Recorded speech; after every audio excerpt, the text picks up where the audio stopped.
Praise lord. ఏదైనా వాగ్దానము యెషయా 60:20 యెహోవాయే నీకు నిత్యమైన వెలుగుగా ఉండును, నీ దుఃఖ దినములు సమాప్తమగును.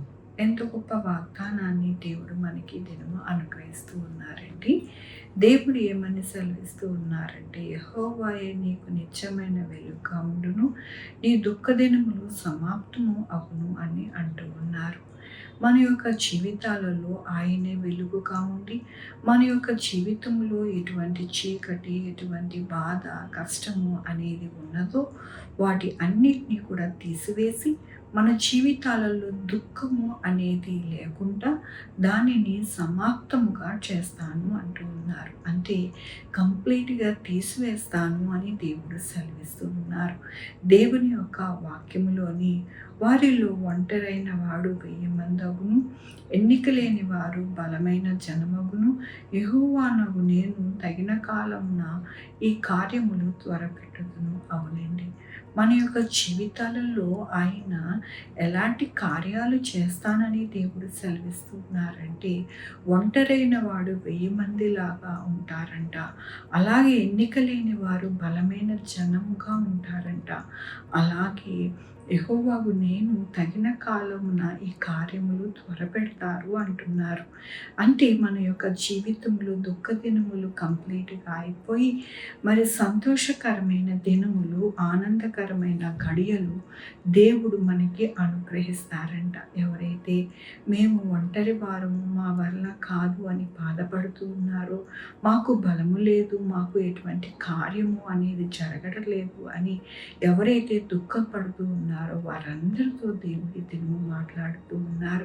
మీ యొక్క దుఃఖ దినములు అన్నీ కూడా సమాప్తము చేసి, నేను త్వరగా ఈ కార్యములు చేసి మిమ్మల్ని బలపరుస్తాను, మిమ్మల్ని అనేకమైన విషయాలలోని ఎంతగానో మీకు సహాయము చేస్తాను అని దేవుడు సెలవిస్తూ ఉన్నారు.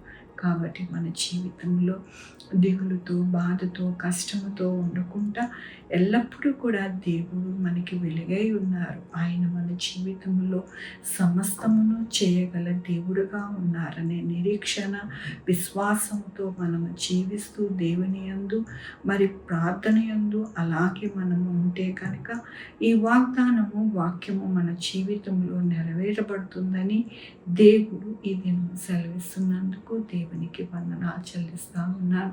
ఈ దినమున పుట్టినరోజు, పెళ్లి రోజు, అనేక శుభదినములు చేసుకుంటున్న వారందరికీ కూడా నిండారుగా శుభాకాంక్షలు తెలియజేస్తూ ఉన్నానండి.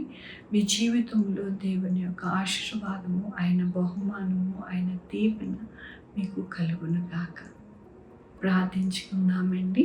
యెహోవా దేవా, నా తండ్రి, నా ప్రభువా, మీ కృపా కనికరాస్తాను బట్టి ఆనయ్య దుఃఖ దినములు తీసివేసి మా జీవితంలో నాయన తండ్రి ఎంతో నెమ్మది, ఎంతో సంతోషకరమైన దినములు మాకు అనుగ్రహిస్తారని, మీ వెలుగును మాకు అనుగ్రహిస్తారని మీరు ఇచ్చిన వాగ్దానం బట్టి నీకు వందనాలు నాయన. నా తండ్రి దినమున పుట్టినరోజు, పెళ్లి రోజు, అనేక శుభదినములు చేసుకుంటున్న వారందరినీ దీవించి ఆశీర్వదించి వారికి రావాల్సిన బహుమానం వారికి దయచేయమని కోరుకుంటున్నాను. మా కొరకు ప్రార్థించమన్న వారిని, వారి బిడ్డల భవిష్యత్తు, వారి ఆరోగ్యములు, వారి చేతి పనులు, వారి ఉద్యోగం, వారి చేతి వృత్తులు అన్నిటినీ కూడా సహాయం చేయండి. ఆయన sugar, BP, thyroid, heart problem, kidney problem, AIDS, cancer, నరాల బలహీనత, పారాలసిస్, గ్యాస్ట్రిక్ ట్రబుల్, ప్రతి విధమైన అనారోగ్యాన్ని తీసివేసి స్వస్థపరిచేయగా నేనన్నా.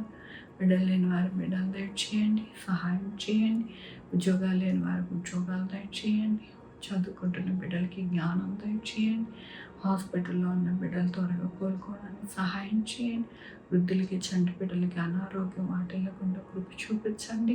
బిడ్డలు రాకపోకలందు సహాయం చేయండి. ప్రయాణం చేస్తుండగా ఎటువంటి దుర్ఘటనలు జరగకుండా సహాయం చేయండి. మీ కృపా కనికర దీవెన ప్రతి ఒక్కరికి అనుగ్రహించమని కోరుకుంటూ నా ప్రభు, నా రక్షణ యేసుక్రీస్తు పరిశుద్ధమైన నామమున అడిగి వేడుకుంటున్నా తండ్రి, ఆమేన్. తండ్రి, కుమార, పరిశుద్ధాత్మ సదాకాలం మనందరికీ తోడై ఉండును గాక. ఆమేన్. God bless you.